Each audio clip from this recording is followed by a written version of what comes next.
Oke, kita lanjutkan lagi dengan soundtracknya tadi ya.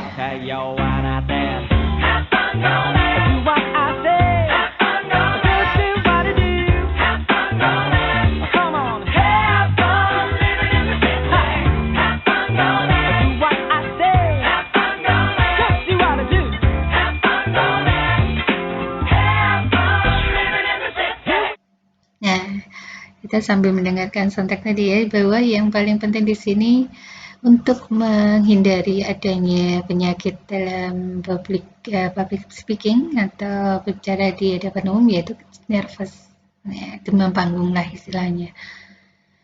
Nah, ini ya gejala-gejalanya. Kalau Anda mempunyai gejala seperti ini bukan berarti Anda sudah tidak selesai gitu ya, maksudnya selesai, tidak, tidak bisa Bu, saya nervous, tidak. Pelan-pelan kita belajar. Yang pertama kan seperti saya gitu ya, belajar di depan kaca gitu ya, kemudian belajar di ya orang tua, terus belajar di teman-teman. Kalau ada yang mentertawakan, tanyakan apa sih yang ditawakan itu, jangan marah ya, dan artian itu sebagai masukan, ngomongnya lucu. Nah, supaya nggak lucu gimana? Nah, itu sebagai masukan saja. Nah, penyebab kecemasan nih ya bisa berbeda-beda. Ada pengalaman pertama gitu ya, bicara pertama, terus kadang ada yang memperhatikan itu, terus ada yang tadi ketawa-tawa sih gitu ya. Kalau kita mudah tersinggung itu juga susah juga gitu kan, trauma masa lalu itu mungkin pas ada dibully istilahnya ya. Nah itu juga kadang, nah itu memang ada faktor-faktor yang perlu pendampingan juga ya, tidak bisa dipaksakan. Tapi kalau di dalam akademisi, apalagi perkuliahan itu mau tidak mau ya Anda harus belajar untuk ya bisa menyampaikan pendapat di umum gitu kan. Oke, bagaimana cara mengatasinya? Ini bisa Anda baca. Nah, iya, yaitu melakukan latihan persiapan yang paling penting. Memang persiapan gitu ya. Seperti dosen pun juga persiapannya itu membaca dulu, terus untuk menyampaikan. Kadang itu kan kalau tidak terbiasa kita ingin menyampaikan ini sudah baca, tapi kalau untuk menyampaikan apa? Contoh-contohnya kalau kita tidak terbiasa berpikir cepat itu kan kadang lama. Nah, itu kan nanti juga menjadi hambatan dalam berkomunikasi yang efektif. Bagaimana cara meraih rasa percaya diri? Nah, ini ya. Silakan dicoba. Jadi ingat gitu ya, bahwa kesuksesan itu bisa kita dapatkan suatu proses, bukan sukses itu menjadi hasil akhir dari tujuan hidup kita gitu ya. Oke, ya jangan takut gagal gitu ya. Dan dapat nilai yang kurang, nanti kan ada istilahnya bisa diperbaiki gitu ya, ada perbaikan. Nah, oke ya, ya. Nah, ekspresi, kemudian intonasi juga kadang kan ini ya kita bicara secara lisan, tulisan juga berbeda. Nah, oke ya. Nah, volume dan kekerasan suara ini kalau pas saya di ruangan ini kan saya bisa teriak-teriak, saya sendirian. Berbeda nanti kalau kita pasti kelas gitu ya, apalagi nanti orangnya 50, saya nanti banyak teriak-teriak gitu ya. Kadang ini dosennya tidak terdengar gitu ya. Saya seringnya kalau dalam kelas itu tidak duduk manis gitu ya di meja, tapi sering berdiri, kemudian sering menghampiri Anda supaya apa? Supaya nanti anda itu bisa mendengarkan suara saya, mungkin nanti pas suaranya itu sayanya pas serak gitu, wah itu juga menjadi hambatan ya untuk uh, menyampaikan pesan yang secara jelas, ya. So, itu harus mendekati Anda, gitu. Jangan khawatir nanti dosennya kok dekat ya, ini suruh apa enggak. Kadang kan ya supaya kita bisa mengenal gitu kan, tapi juga bisa ini sebagai trik untuk uh, volume jaga volume atau kekerasan suara gitu ya.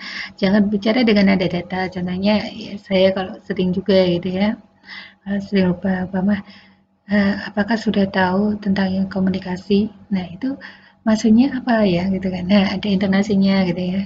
Pertanyaan atau pernyataan tadi. Gitu. Apakah Anda sudah tahu ya? Itu kan apakah itu bisa kata pertanyaan, apakah suatu kata penyataan atau penegasan gitu ya. Nah, apakah Anda pernah mendengar kata komunikasi gitu ya? Atau apakah sudah mendengar komunikasi, berarti kan ada suatu hal yang berbeda gitu ya, dari informasinya.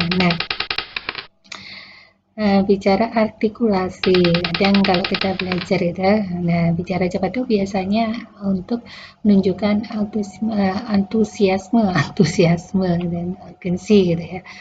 Nah, kalau bicara lambat kayak gini, koma cepat itu biasanya hanya sekilas saja, tapi kalau uh, sudah Anda pelajari ya bahwa komunikasi adalah, nah kadang kan ada yang cepat, ada yang lambat gitu ya. Nah, itu juga bisa mempengaruhi dari public speaking. Ekspresi wajah seperti ini ya.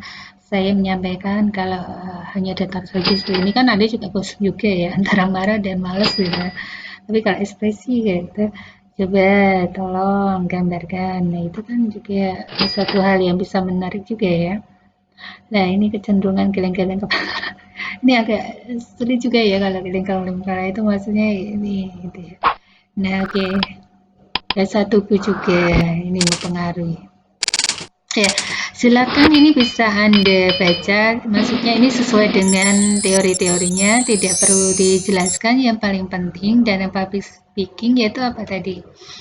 Bahwa kita bisa mengatasi dari rasa ketakutan kita, kecemasan kita untuk ya berbicara ke umum lah gitu ya. Nanti kalau mungkin kalau dengan media massa kita biasa, tapi kalau melihat orang, sudah melihat dulu ya orang itu kan kalau kita sudah berdiri di kelas gitu kan, ini ada temannya, kalau dengan gurunya sih nggak masalah ya, tapi kalau dengan temannya kan kadang ada temannya itu ada yang kalau mudah tersinggung ya, ada yang bisik-bisik pasti lihat gerakan saya. Kadang saya juga gitu ya, pas di kelas itu kan ada yang bisik-bisik dengan temannya, mahasiswa bisik-bisik dengan temannya itu kan ada ini apa ya, ada lucu ya, ada apa.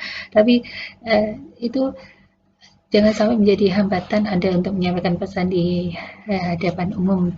Itu saja ya.